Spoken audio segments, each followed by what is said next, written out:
કડીના રાજપુરમાં બોરવેલીમાંથી લાલ પાણી નીકળવાનો ગંભીર પ્રશ્ન સામે આવ્યો છે। લાલ પાણી નીકળવાની ફરિયાદ મળતા જ પ્રદૂષણ નિયંત્રણ વિભાગ એક્શનમાં આવ્યું હતું।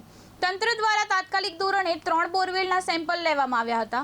પાણીના તમામ સેમ્પલ વધુ તપાસ અર્થે વડી કચેરીએ મોકલાશે। લાલ પાણી નીકળવાની સમસ્યાના નિવારણ માટે સેન્ટ્રલ લેવલની કમિટીનું ગઠન કરવામાં આવ્યું હતું। કમિટીના જરૂરી સલાહ અને સૂચનો મુજબ આગળની કડક કાર્યવાહી હાથ ધરાશે। અત્યારે લાલ પાણીની જે અમને ફરિયાદ મળી હતી બોરવેલમાંથી નીકળતા પાણીના એના સંદર્ભમાં અમે 3 બોરવેલના સેમ્પલ લીધા છે અને એમાં વધુ તપાસ સાથે એને વડી કચેરી મોકલી આપવામાં આવશે। ખાસ કરીને આ પાણી રોકવા માટે કઈ રીતે કામ કરે?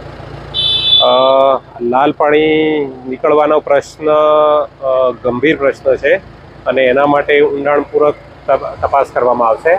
આના માટે એક સેન્ટ્રલ લેવલની કમિટીનું પણ ગઠન કરવામાં આવેલું છે, જેમાં કેસ ચર્ચાય છે અને એમાં ચર્ચાયા મુજબ એ જે સલાહ સૂચન હશે એ મુજબ આની કાર્યવાહી કરવામાં